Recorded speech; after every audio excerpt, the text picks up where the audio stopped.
good afternoon. It's Monday night, 8 o'clock. You know what time it is. It's time for the dialogue. It's Dialogue with Dozy. With your boy KB is traveling this week. He's on assignment, but we'll try to hold the fort down tonight. I think it's a blanket of ice that's kind of all over the United States tonight. Um, Last night I thought it was a little chilly. We were looking out the window all day yesterday, and it looked cool. The wind was scurrying over the lake, and I said, I think it was pretty cool, and the wife was going to send me out to get some food, and I kind of begged my way off of that because it looked cold outside.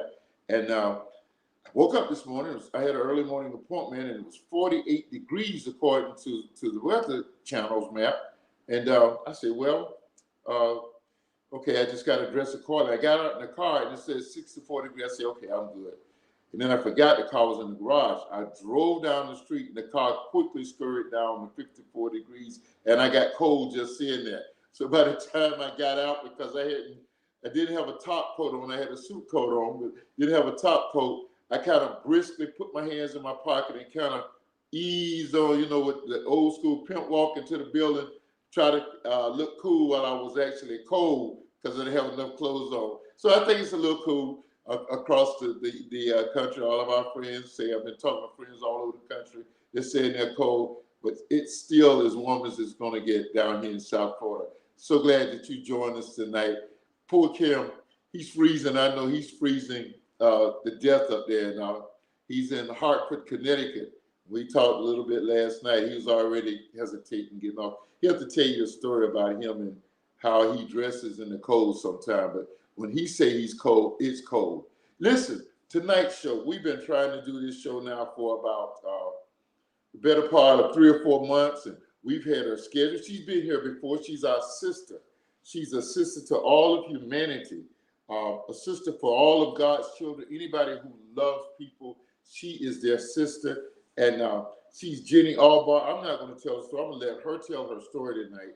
She is the CEO. She's the founder of Showers by Grace Showering Love, and she doesn't know this, but we've been giving her free advertisement every week here on the dialogue at the midsection. We'll continue to do that because we believe in so much in what she's doing. Without talking any further, let's bring Jeanne on. Hi, everyone. Good evening. Hope everyone's staying warm. Jeanne, how are you tonight? Are you staying warm? I am staying warm, but in doing so, it makes me very sad about those who don't have a home. And how are they staying warm tonight? Jeanne, It makes me sad. that was my prayer this morning when I was heading out of here. I was just thinking, God, I was thinking, now I can turn a heat lamp on in the bathroom while I shower, step out into a warm place. And then there's people right here in Fort Lauderdale who are sleeping on the bridges, sleeping on concrete. One lady, I told a story the other night, one night I was in the church late on a weeknight, and she was stretched out on that cold concrete. It must have been in the low 50s at least. And I offered her to come in and I was going to leave her in there overnight by herself. It didn't matter. And I think she had some things going on.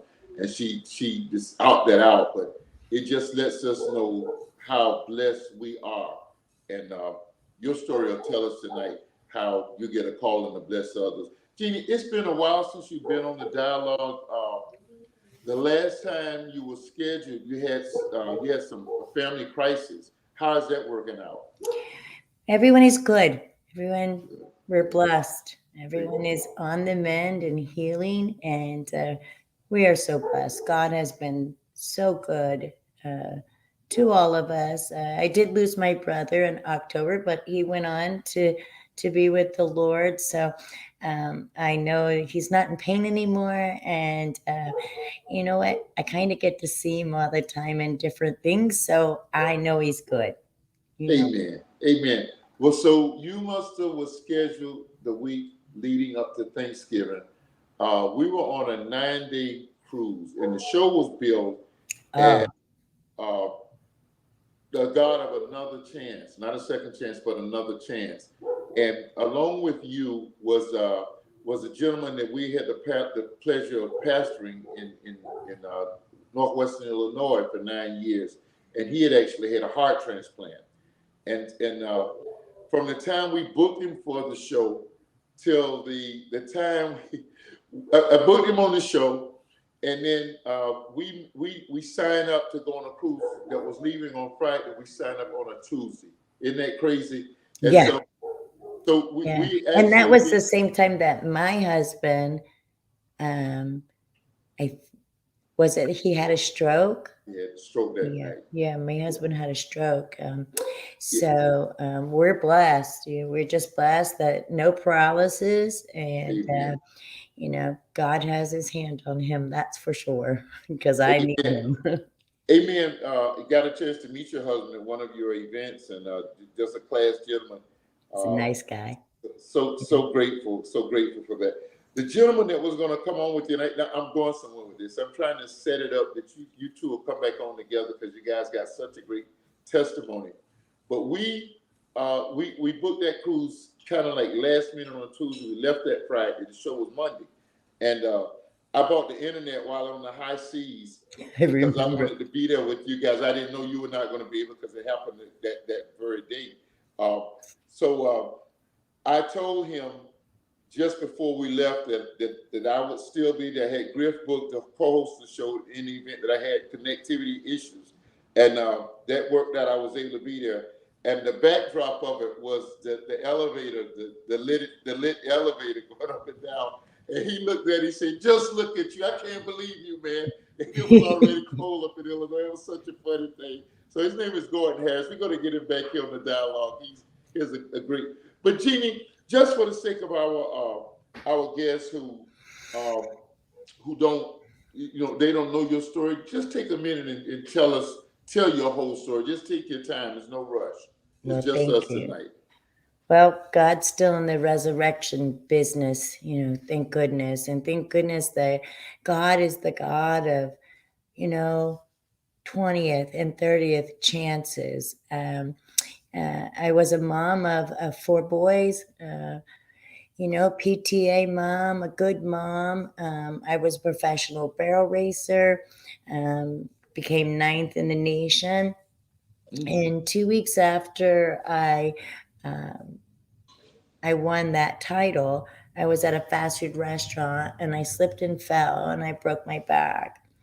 And I got prescribed pain pills, which took away the physical pain. But for the first time, it had taken away the emotional pain that I hadn't shared with anyone because I had become the queen of the masquerade. And pretending that everything was okay when really I was suffering from mental illness, and my family had no clue. Everyone thought that I had the world in the palm of my hand. I drove a Porsche and a Mercedes and lived in a big house, and everyone thought I had it all together. But little did they know that inside I was suffering. I was suffering from all the secrets I had kept, which I share openly now because it's part of my healing. So, from my earliest memory until I was a teenager, I was sexually molested by multiple men. When I was 9, I watched my father shoot himself in the head. When I was when I was 15, I was raped by a man who had just been released from prison from doing a 20-year prison sentence. And by the time I was 17, I was being sex trafficked. How does a kid survive? I just became the queen of the masquerade. And I just pretended my life, my way through life. Eventually, after the pain pills um, really took a hold of me and my mental health spiraled out of control, my family sent me to probably 20 different facilities trying to get me help. And they had sent me to upstate New York, away from town, to a long term program for women with co occurring diseases like mine. And I completed the program, I got hired. And one day we went to volunteer for Feeding America. and we were handing out um, um, non-perishables to people with food insecurities. After it was over, we went to take a picture, and I envisioned taking a tractor trailer, putting showers on one side and washers and dryers on the other, a pantry with an ice maker and blankets, and I was going to go and help all the people that lived under the bridges. But little did I know that I would end up homeless. I came back home and my life just kept spiraling out of control. My husband at the time said to me, Jeannie, I can't save you, but I have to save our 4 sons. And with that, he divorced me. And after I lost my children, I thought I was going to lose my mind. And I just tried to do anything so I didn't have to feel anymore. There wasn't enough of anything. And I just gave up hope. I eventually ended up homeless, living under the bridge at 95 and Davie Road. I tried to commit suicide many times. Um, I tried to hang myself. I cut my wrist. I don't know how many times I had my stomach pumped. I just didn't want to live anymore. I had lost everything, and I had lost the will to live. And I was even angry at God. Why wouldn't He take me? I mean, I was, so close. Like, why did I have to keep waking up? And I was angry at Him. But, God has a plan. And thank goodness I didn't succeed with what I was trying to do. One day, how did I get out of it? Well, one day I received a letter. It was a scathing letter from one of my sons. That letter shook me alive. And I'll share a little piece of that letter with you. It said, Mom, I don't even know where to begin with you. It's been so long. Let me tell you about your sons. He told me my sons were lieutenant firefighters. He was a sergeant in the Army. And my little guy was doing good in 6th grade with his grandparents. He said, Mom, I don't know if you know, but you're a grandmother to 2 grandsons. I knew about one, but I didn't know about the other one. He ended that letter with saying, Moms, there's no hopes of us ever having a relationship. And to be honest with you, I'm tired of watching the obituaries for your name, and I just wish it would be over. That letter got through. See, I knew what pain was like, but I forgot what the power of love felt like. All I wanted to do was be a mom again. So on March 23rd of 2011, I walked away from the bridge and I never went back. I started my journey to where I am today, of course, addressing all my issues, all my traumas, and today I'm free. And God is just, I'm so honored. So after some years and of me getting my life together, I will tell you that I did get married, and my 4 sons gave me away. And so I'm happily married, and I have 13 grandbabies. We just had a new one. She's a couple weeks old. And after I got my life together, I remembered that vision. God had given me that vision many years ago. It was almost 30 years ago now. And I remembered the one thing I couldn't get when I was homeless was dignity in the form of a shower. So I knew it was time to bring that vision to fruition. I called some of my friends together and I told them what I wanted to do. And soon, the vision became a reality. In June of 2016, we incorporated. We built the first fully self-contained mobile shower bus. We're able to provide 50 showers without hooking up or dumping. We don't need to hook up to anything. So that allows us to pull up, open up, and welcome up the guest. We meet the guests where they are, physically, mentally, emotionally, and spiritually. They get to come in, go into a nice private bathroom, get new clothes, a haircut, a meal, and resources. If they want help, we're there. If they just want to take a shower, that's okay too. We love them where they are, and we meet them where they are. Showering Love also only hires people who have experienced homelessness. Why?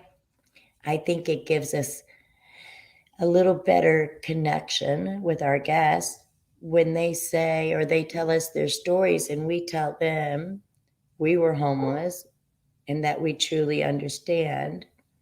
When we tell them that, they always say, "You really do understand, then, don't you?" So it helps us to connect with them better. And to date, we have done 30,000 showers and provided 50,000 health services to people who are unhoused. The community is our heartbeat. Showering Love doesn't belong to me, it belongs to God. And I'm very clear about that. Jeanne, God entrusted it to me. And I am honored that God, He calls the least of these. I shouldn't be the one running a company. I don't even have a GED. But God says I do have a GED because I have a God educated degree. And that I don't need to know how to do everything. He will show me, He will provide, and He will bring in the people that's needed. We're almost 5 years old. So God knows what He's doing. Guess what? I think I'm going to let Him continue. Now, I have some exciting news for you. We are getting ready to unveil our second mobile shower bus. And we've named this bus Faith. The first bus was Grace, because we're all showered by grace, right? And this one is We All Need a Little Faith. So now we are showered by grace and powered by faith. But here's the exciting news on this bus. We were able to include laundry facility. wow. Pretty amazing, right? So now they can take a shower, get new clothes, wash their clothes, and more than anything, wash those blankets that they keep going back to. They get new clothes or they go to the clothes closets, but they're always going back to them dirty blankets. Now, Showering Love gives new blankets. Right now, since it's cold, we're giving them sweatpants, jerseys, um, hoodies, gloves, scarves, blankets. We're trying to keep them as warm as we can because you know what? I remember what it was like on these cold nights like this. You are just praying to make it to sunshine. Please, let's all pray for our brothers and sisters who are unhoused right now. They don't have the luxury of turning on a heater. A lot of them don't even have a jacket. Jeanne, So, Jeannie, let me ask you a question. And I don't want to cut you out. We're going to talk a lot more about Wednesday's event uh, on the other side of the break. But I'm kind of putting on my pastor's hat, and I do that sometimes on the show. What was your relationship with God like before the trauma started striking your life that kind of led you to homelessness? well, I was raised Baptist by my grandparents. And then when I went to upstate New York, I went to Bible college because I was going to become a pastor. And then things just didn't, I guess that wasn't the path for me. Maybe it was, and maybe it was that I took my will back. But because I knew God, I couldn't understand why I had dedicated my life to God, and yet I still ended up on the streets. And I guess for someone who loved God so much, could turn on God and say, like, God, you love me this much that you're going to leave me under the bridge? Like, but what here was the truth, though. God didn't put me under that bridge. It was my behavior. It was my choices and my decisions. The minute I surrendered, God got me up out of there. And God has led me to where I am today. How long were you how long were you from all of the trauma? How long were you homeless or kind I of? was homeless for 10 years. Oh my Lord, 10 in years. the wilderness. That's what. So I want to And tell I've been out May 23rd. I'll be out 11 years. So hallelujah, it's almost equal. hallelujah. Yeah. Well, it But won't be it's equal. like it was yesterday. It won't be equal because you got many years of being the pastor that you were planning to go to Bible school to be.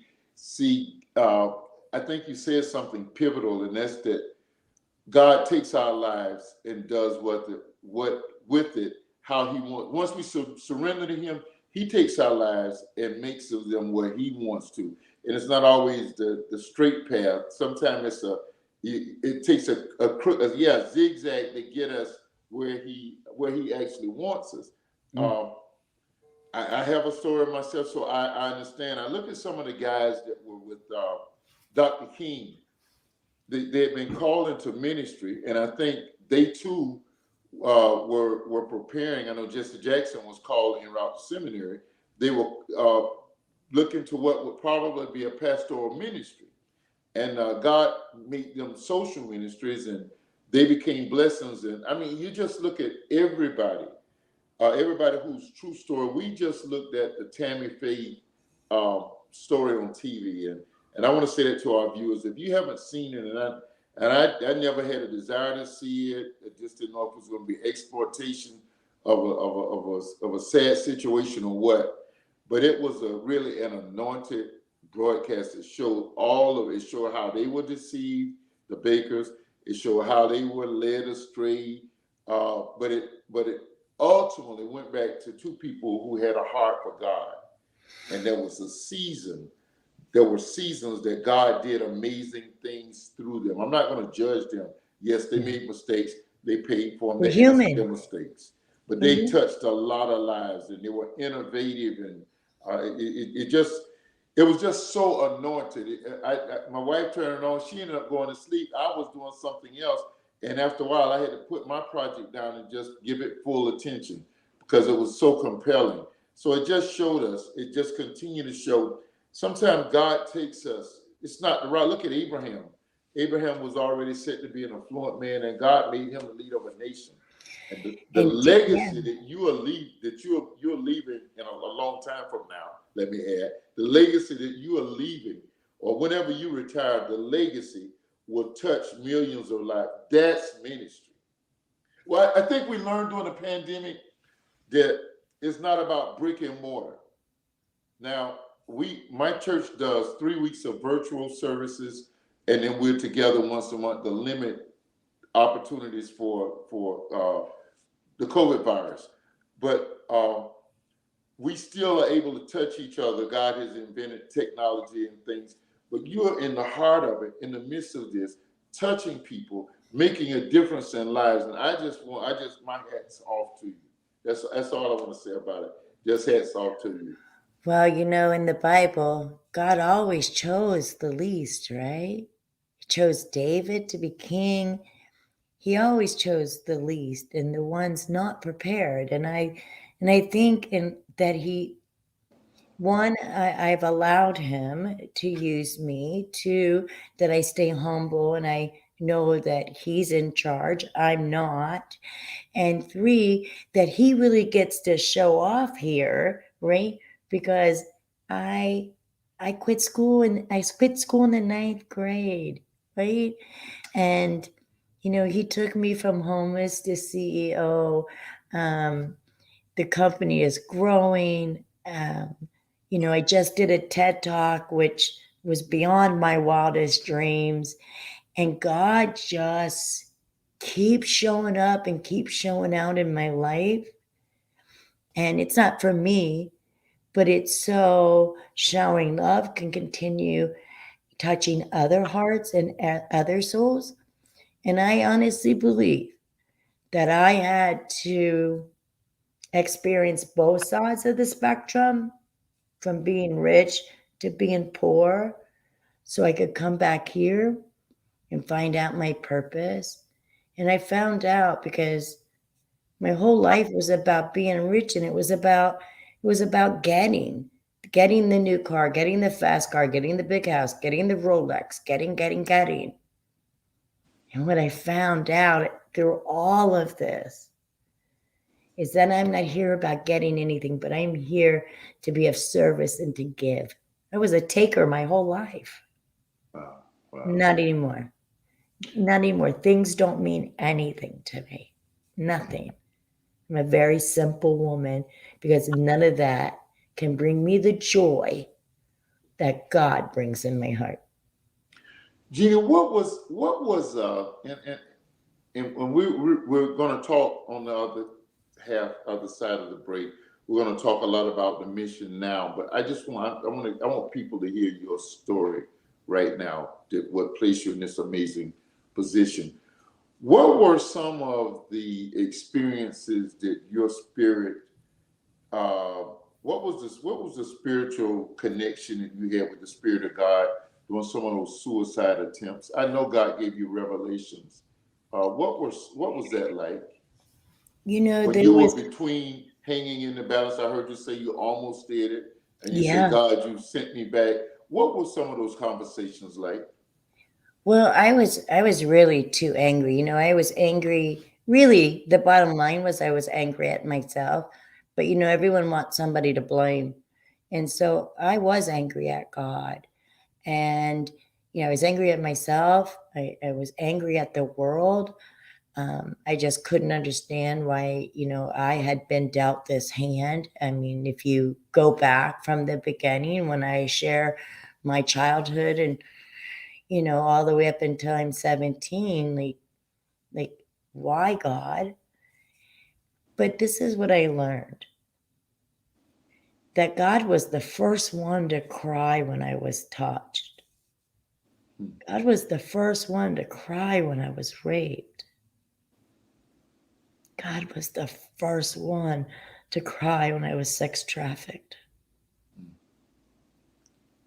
He gives us freedom of will. And here's how I can forgive those people. Wow. They're sick, just like I was sick. I did a lot of things that I wouldn't have done if I hadn't been sick. So I can have compassion for them and I can forgive them because I have asked to be forgiving for all the horrible things I have done. Right? The road back. What was some of the therapy? How intense was the therapy? Was it? Oh, Was it? Tell us about that road, the journey back to where you are. yeah, that was grueling. I went to I addressed each issue, from sexual abuse to incest to molestation, and having to go back and to go through the war zone. I suffer from PTSD. You don't have to go to war to have lived a war, and a lot of times I was angry. I didn't want to go back there, but I did.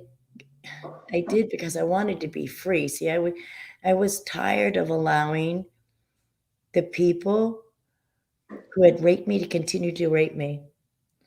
I was tired of being in bondage. I was tired of having that shackle around my legs. I just wanted to be free. And on the other side of fear, I found freedom. Because it was like Meshach and Abednego when they walked through the fire. got refined and redesigned. Yeah, I had to go back through it all. I had to discuss it, talk about it, share it with other people, what had happened, very vulnerable things. But it's what freed me. I'm not a So, slave to it anymore. I was in bondage. Um, they were still continuing to control me. And all of them are dead. All the ones who had actually, they have passed on. wow. So to our New Life family, you are getting a foretaste of what our worship service is going to be when this lady has a more than busy schedule, rightfully so. Uh, she's going to come in and just minister to us one Sunday when we can work that one of the Sundays that we're meeting, having an in-person worship, and you're just getting a taste of what you're going to hear in a church setting. She's going to really pour it on. We want to take a break and we're going to come back on the other side and we're going to talk about what's actually happening now and we're going to talk about Wednesday's event, Jeanne. Thank you Awesome. very, very much. Thank Ladies and gentlemen, Dialogue with Dozie and other virtual programs are brought to you by the greatest virtual producing firm in all of the United States and all of the world because it's international. And they're called moregogigacreations.com. That's right, moregogigacreations.com.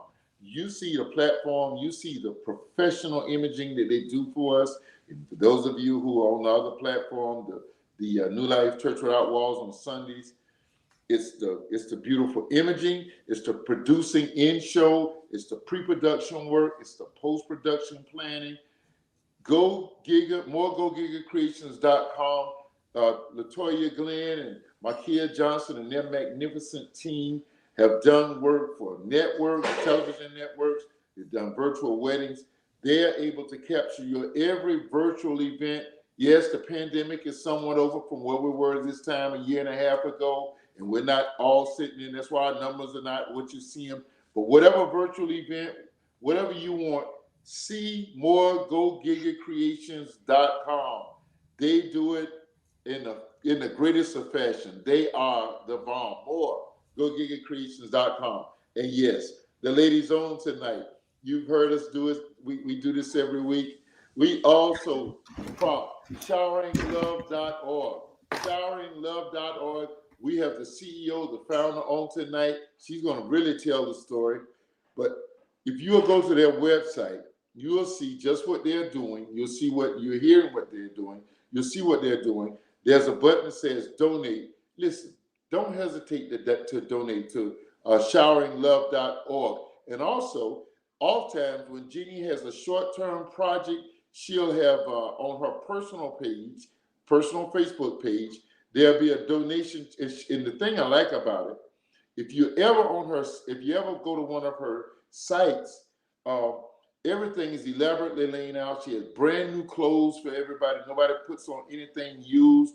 But when she puts out a donation bar on Facebook, she's not asking for big donations. She's asking for small donations, and people always meet it in the short term. Like nothing I've ever seen. No other donation bars do I see because she sets such a short number and asks for short-term help. Listen, showeringlove.org. You're claiming on your federal income taxes, an awesome service to humanity, showeringlove.org. So tonight is how could I have a dang dog? How can I have are you serious? How can I do that on a night like tonight when so much love is being expressed by our dear sister Jeanne Albaugh? So I want to keep it positive. I know y'all say, Dozie, you're going soft on us. But I just got to be appropriate for the context of this show. Tonight, we're actually going to do a shout out, 2 shout outs in a row. Wow, I'm really going soft, right? Tonight's a shout out. Tonight's a shout out to the Shield, the NFL. For your non-sports fans, that's the National Football League. They earned tonight's Dialogue with Dozie shout out. NFL, you put on one heck of a show this weekend. You had 4 divisional playoff games, 2 on Saturday, 1 AFC, 1 NFC, and 2 on Sunday, 1 NFC, 1 AFC. The first game, ending on the last play of the game on a last second winner take all field goal. If that wasn't enough, the next game that came on at 6 o'clock ended in a last second in the snowy confines of Lambeau Stadium. The snow, the sleet, the ice, everything would have made the old man Vince Lombardi proud, except the outcome of the game.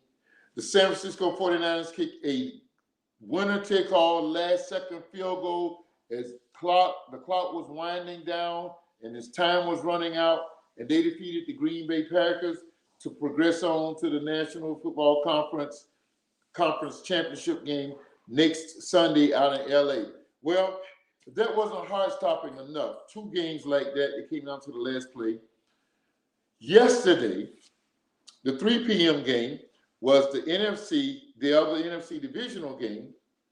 Tampa Bay Buccaneers took on the Los Angeles Rams. The Rams owned most of the game. The last quarter, Tampa Bay caught fire. They tied the score in the last minute. And in that last minute, the Rams got a long pass and ended up kicking a walk-off field goal to win the game. I think it was 30-27. Wow, you're thinking, how can we play 3 games and how can it be heart-stopping like this? Hey, shout out to you, Sheila. That was awesome. But guess what? That wasn't all of it. They came right back. The final game of the divisional playoffs last night was something that most sport fans, particularly football fans, have never seen before. The Kansas City Chiefs hosted the Buffalo Bills. Josh Allen versus Patrick Mahomes. They put on a show par excellence. In the last 2 minutes of the game, 25 points were scored. 25 points in the last 2 minutes and numerous scores in the last minute. And if that wasn't enough, the Chiefs were down by 3 points with 13 seconds left in the game. On the kickoff, they down the ball. They got in field goal range, tied the score, and went into overtime, and eventually drove for a game-winning touchdown. Last play of the game. 4 games, 4 last play walk-off victories. NFL, you really showed out last night. This weekend, you really needed to do that. Now, one thing you got to do, you got to work out this playoff overtime system. Though I am a fierce Patrick Mahomes boy, Kansas City Chief fan, Josh Allen and the Bills did deserve a chance. Go to a clock. Go to a 10-minute clock. Go to a 15-minute clock. The team that's at the top of that clock, that's on top, they win the ball game. But NFL, you really showed out. You entertained millions of us who were stuck inside. Shout out to the Shield, the National Football League. Jeanne Albaugh's back on with us. Dialogue with Dozy. No, we're not a sports show, but sometimes we got to do sports. And this had to be a shout out tonight. We couldn't do anything negative tonight because Jeanne wouldn't allow it. Her spirit is too bright for that and too loving. Jeanne, we want to talk about the mission that you are on now. What are some of the stories that you have in showering? Right now, showering Grace. As Grace is the only truck until Wednesday. Tell us some of your stories with some of the people you minister to. Some of the stories, to be honest with you, I don't know if I could come back from some of them. There is as many different stories, or there are people on the streets, and each one is unique in its own. And I can tell you, each one, there is a trauma in it.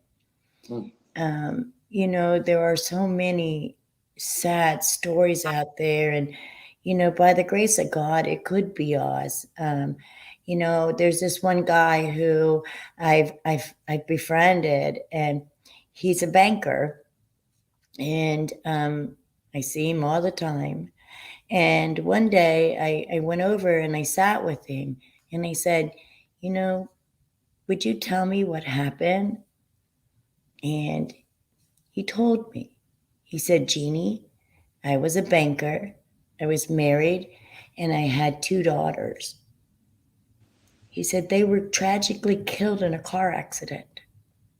I lost my whole family. He said I died that day with them. I'm just waiting to go back and be with them. And I thought about that. And here's a question for you. If you lost your whole family, could you get up and live or want to live again?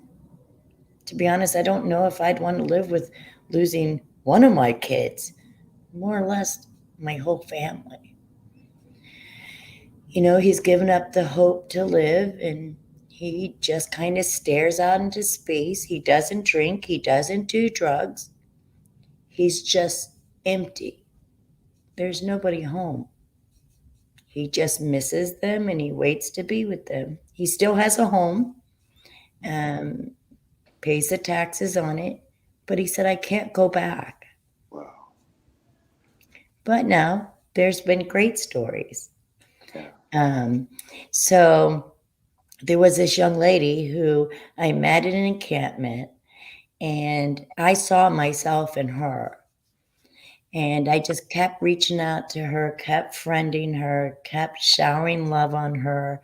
And eventually, um, she took the suggestions. She started to take the steps to become self sufficient. And then when she finally got her housing, it took her about 6 months, I hired her. She's been with me now 2 years. She went home 6 months ago for the first time in 7 years to see her mom and 3 of her 6 children. She came back, and there definitely was a transformation that took place, because all she wanted to be was a mom and a daughter again. And I totally could relate to that. She was going to go home for Christmas to see all of her children, but things happen, COVID shows up, and she didn't get to go. But she will go back home again, and to see her reunited with her family, and to watch her grow, and to watch her get her life back together. And there was another story of a 17-year-old girl living on the street with her dog. We couldn't get her to go into shelter because she was not going to leave her dog. She said, that was her best friend, and he gave her unconditional love. And he was always the one that needed her. So she had to be there for him. Eventually, I talked her into going home. I told her she's 17, go home. I said, as long as your home is a safe home and your parents are good to you, go home. She was just a teenager, rebellious. She went home and she stayed in contact with me, and she went back to college, and she got a job, she got an apartment, and then she got a car. And it's just nice to know that showering love has been there in their time of need. There's a gentleman, I met this gentleman and his wife, been providing services for them in Miami under the bridge. We go to Overtown the third Sunday of every month, and there's about 75 tents that live under. There are no bathrooms, no running water. It's sad. And this couple always came to take a shower, and then I saw her and she was pregnant. And I'm like, you can't have this baby on the street. And then I didn't see him for a while because of COVID. I didn't know what happened, because that sometimes happens. People, you just don't see them anymore. And then last month we were under the bridge providing services, and here he comes. Here comes the dad, or the husband. And he was so excited, and he said, Jeannie, I have to show you something. So he pulls out his wallet and he shows me he got his driver's license. And I was like, yay. He goes, wait, it gets better. And I said, yeah. And he goes, look over there. He had got a brand new scooter. And I was like, oh my goodness, really? And he goes, guess what? We got housing. And he said, my wife had a little girl. Showering love was there for their time of need. Right? because we all go through a season. Maybe we don't end up homeless. Maybe we do. And it can happen to anyone. I know that because it happened to me. But it is nice to know that we're there for them, right? Some of them, like myself, I never went to shelter. I wasn't going. I went one time. I actually got walked in, and the noise was so loud, and people were yelling and screaming, and all these different personalities. And for someone like me who suffers from PTSD, I can't do noise, I can't do screaming. I just couldn't do it. So for me, I chose to live on the streets by myself as a woman, and I stayed by myself. I never did stay with a group of people. I was a loner. I preferred to stay alone. Though you don't sleep much, at night, you and I, we go to sleep. But when you're homeless at night, you really have to stay awake and vigilant, because if anything bad is going to happen to you, it's going to happen to you at night. You get robbed, you get raped. So you can't get comfortable. So you suffer from sleep deprivation. Then let's add in mental health.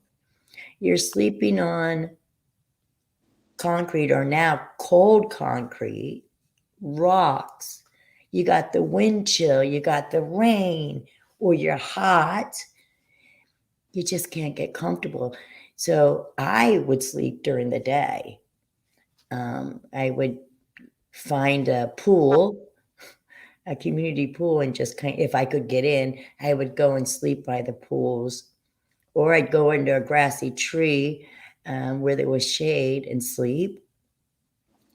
And I would catch my sleep there or here. Sometimes I would just get on the city bus because there was AC, and just sleep in the back of the bus and ride wherever it went. And then I'd get off. Eventually I would get off the bus. There was many times that I remember being hungry. Now, you can get fed. People fed me. People gave me money. But there are times that you are eating out of the trash can, or you're drinking a soda that somebody left. And I don't say this, kind of bothers me to even share that I did do that. But those are some of the things you do when you're out there. Jeanne, You know, what's it like to see instant transformation? Your story took a season from the transform back to well, actually to renew you and to bring you back. What is it like to see that renewal of a person coming? Because I was there, and I was touched just seeing it.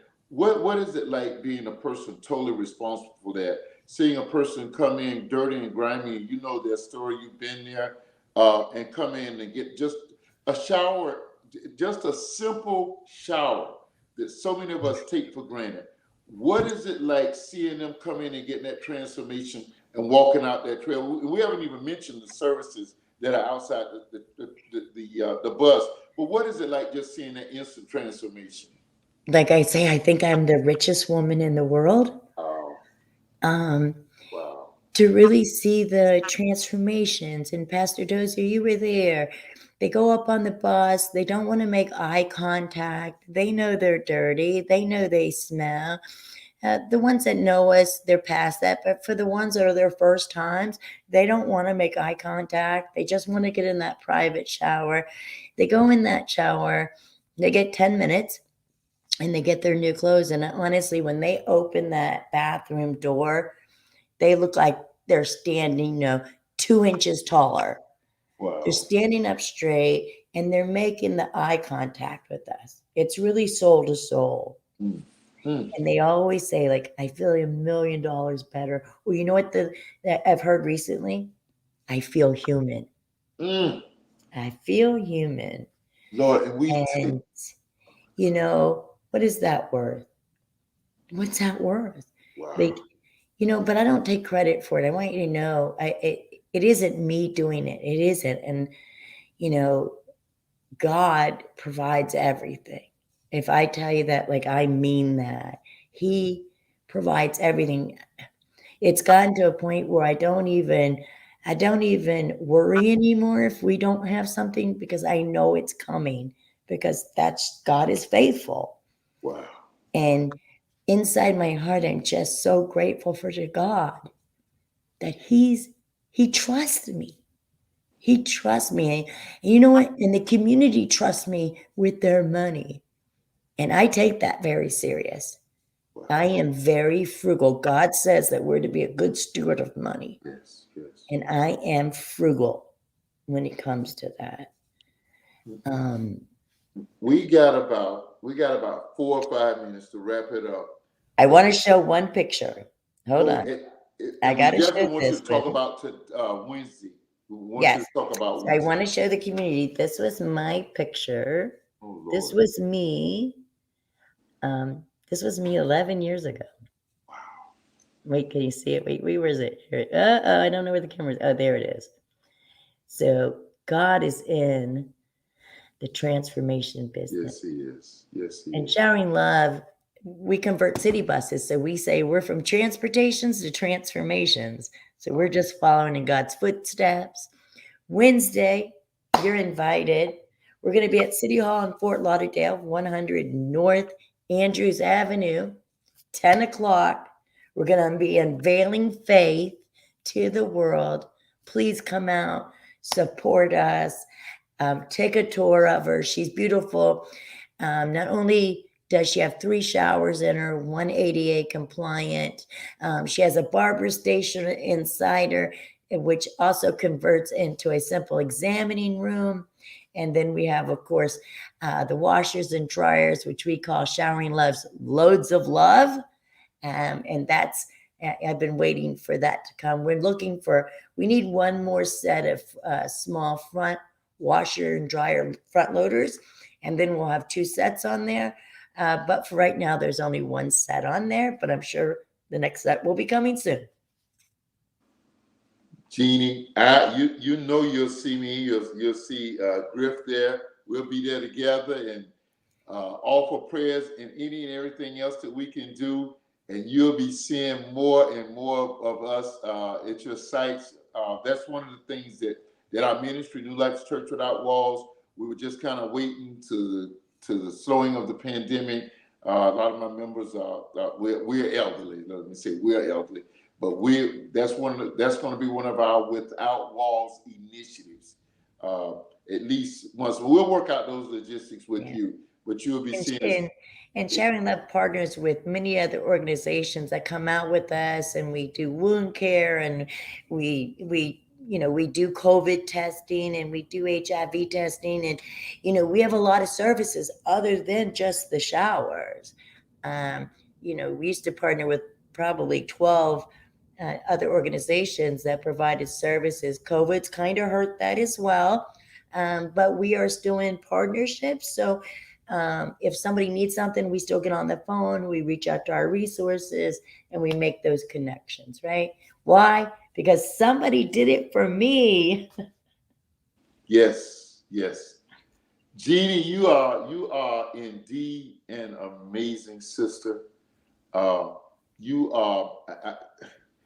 I want to tell you, I've been in some settings in these 64 years of living.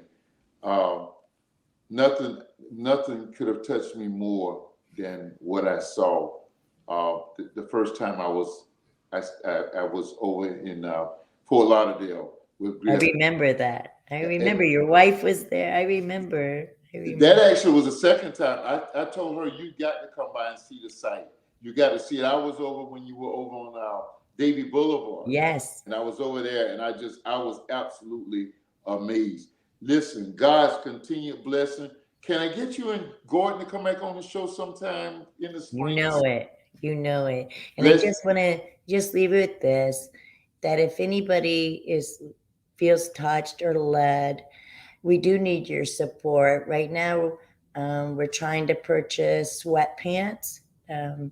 We had someone donate 70 pairs, but with the cold, we've given them all out. If you feel led to, or you can drop off sweatpants. any size, really large, extra large, mediums, extra, extra large. It'll help keep these people warm. Or you can go to the website and make a donation.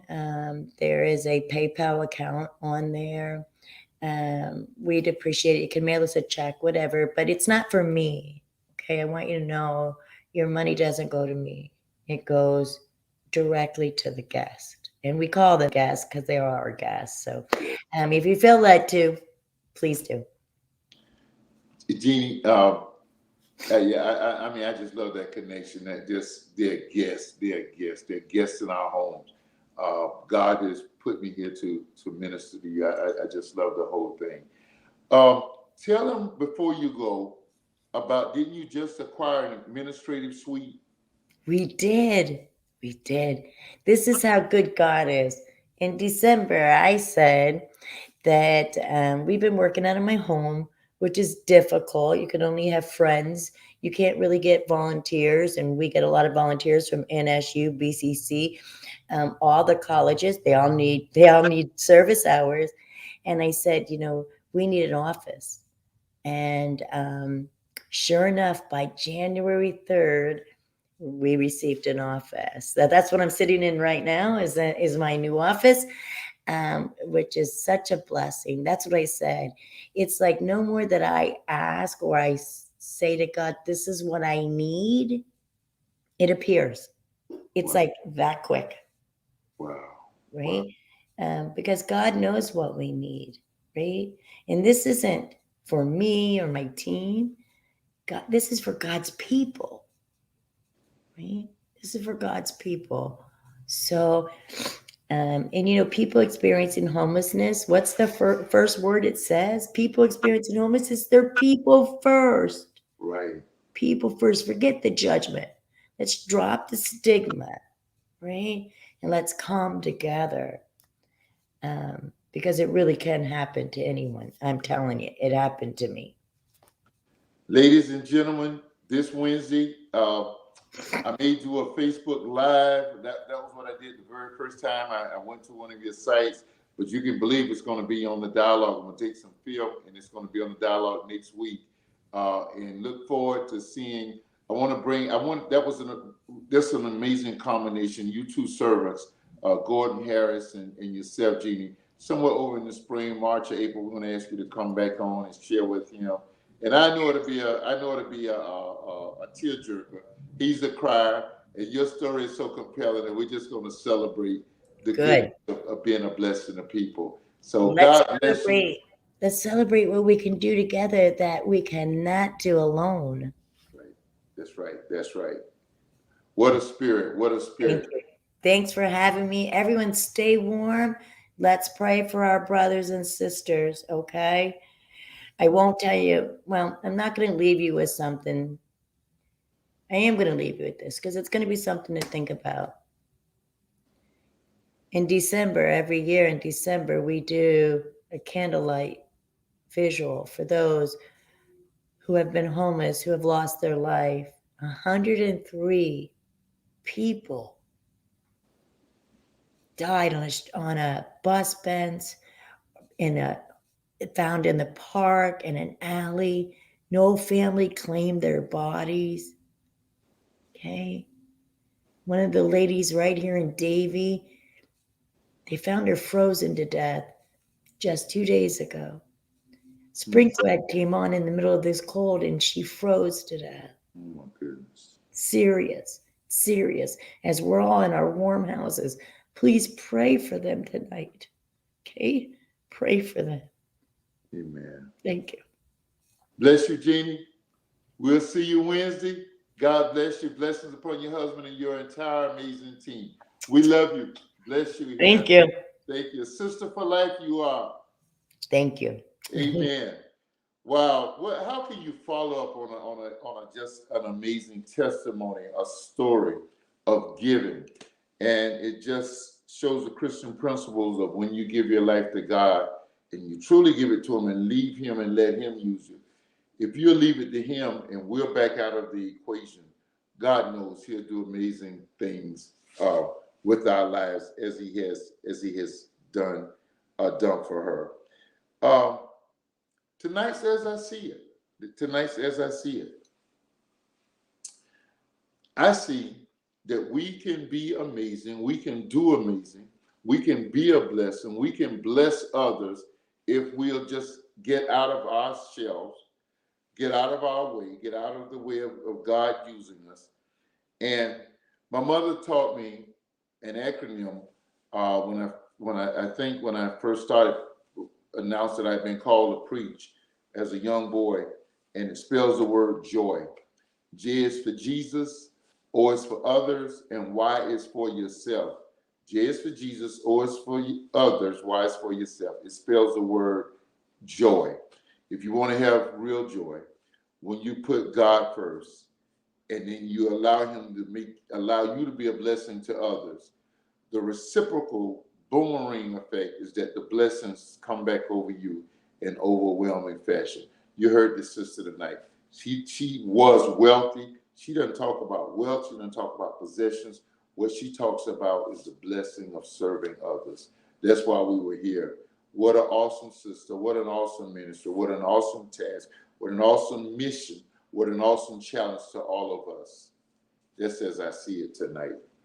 Listen, KB will be back with us next week. We want to dedicate tonight's show, and I think it's only appropriate, to two servants who lost their lives this past weekend. Houston police officer, not the Houston Police Department, but the Harris County Police Department. His name was Charles Galloway. He lost his life in the line of duty on a traffic stop. And on yesterday, New York police officer Jason Ramirez perished while on a domestic call. And we're talking about servants tonight, and so certainly we give God praise and ask him to comfort the families of these amazing servants who gave their lives in the service of humanity. Dialogue with Dozy comes back at you next Monday night at 8 o'clock. Right here, we have an amazing show for you next week. Next week, we have 4 generations of a family that will be here.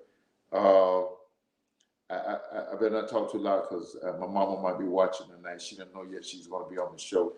4 generations of a family. We have 2 guest hosts that are going to come on and talk about families living and creating legacy. That's next Monday night, right here on the Dialogue. 4 generations talking about creating and leaving legacy. Next Monday night. Dialogue with Dozy is brought to you by GoGigaCreations.com.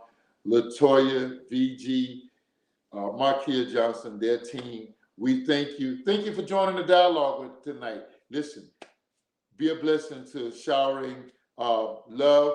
Make a small donation or donate as well as you can in these sweatpants. Make the donation by cash or sweatpants. And join us if you're in the South Florida area at City Hall on this Wednesday at 10 a.m. Just dress up. It may be a little cool, but dress up and be there to be a blessing. Dialogue with Dozy. We're out. We're looking to see you next week. KB will be here.